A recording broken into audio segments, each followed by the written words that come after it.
ngasi numida pung taru ka min yang khai ga ni thoi phau pa kalen gi tarani thoni pali batungdi taraga humtoi ni palani ngasi tang kun ga ni pan tha mari lising ani kun ga taru ing leibak bok numit asigoi ba rasifal miyam da paudam jari an bo ni mes rasi gi fal loksing phudo pa wa ba khang ba kan da ban kai na ba ya ba le ba su ning ba thum ga ni maru ma pa gi mateng lo ba ya ga ni ikai khumna bi ga ni lisa pa khang gi na laibak pa ga ni thoni polam lei higo brisra sigfal loksing na pambai oirba na thak thongba gi wa hi tok traba manga da balete adubu khut chawba mitopna insinba lobadi mangani leisa pakhang gi ne hena thajaru khinu thoni polam lei higo bithuna sigfal pariki loksing chawi nai tom thau pangbada kairo sangsin khrabadi ninghan na ranu mi ngamgani irang purabadi phangba yabatu mangkhini leisa pakhang yone ningba mapa charoi thoni polam lei angoupa se karkara sigfal anuba thoramda chawkhatkani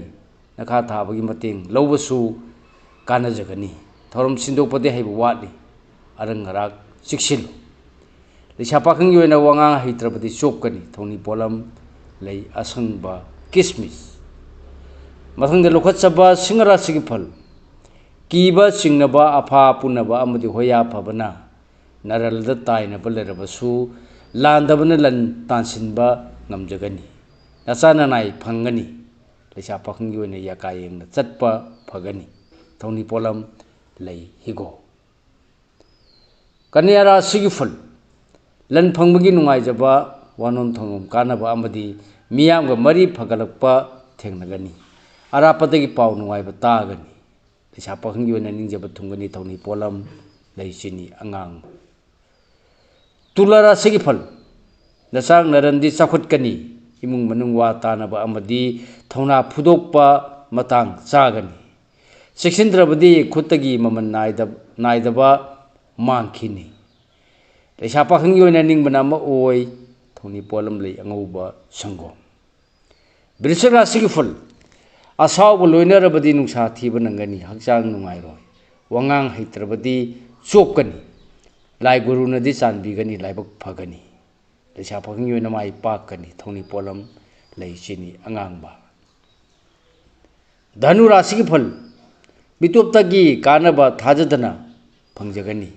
loksing na pambai oibana hena chakhutkani ana yek hanthagani adubu miyamgadi yeknai leisa pakhang yone mari phakiroi thoni polam lei angouba che makara sigfal nasana na amadi miyamna ngasi su thoina chanbigani makhoiga thanagani adubu ngakkanba amadi khut chawbunadi mipai badumak nangani leisa pakhang yone mari di hana kum phari thoni polam lei chini angangba kumbra sigfal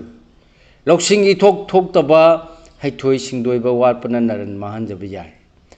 akhangba loksing chawbi wa lobada chinlunggan leisa pakhang yone yakayeng na satlu thoni polam lei chini angangba aroi bone lokhat saba minara sigfal nasana nagi mateng phangbada natana khusaw thana oijaba tanba yagani ngakpa ngamnoidaba wadi ngangdabana mina kiba hengani leisa pakhang yone nungsiba phangani thoni polam lei asangba kismis thoni polam sing asi sana ningjaba laida soidana baki katpiyu mahi soidana phangjagani matang sida lojare mayamda pijaba ngasi oibara sifal khwai punang pulo silakpada amuka hanna khurumjari।